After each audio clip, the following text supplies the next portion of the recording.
A work plane associates your model geometry to a reference surface.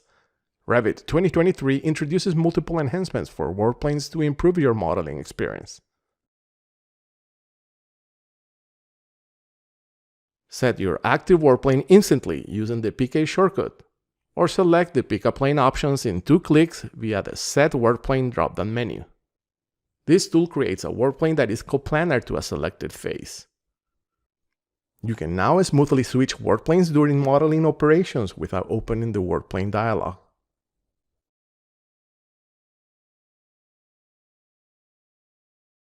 You can now associate CAD links or imports directly to a level or a named horizontal reference plane. In the Link or Import CAD Formats dialog, use the Place At drop-down to set the base level of the CAD import. Named horizontal reference planes are listed after the levels. If the host plane is later removed, the CAD file will maintain its position.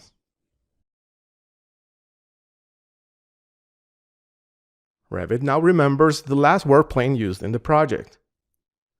This means that when you load and place a work plane-based family, Revit will now activate the last used work plane as the default placement option.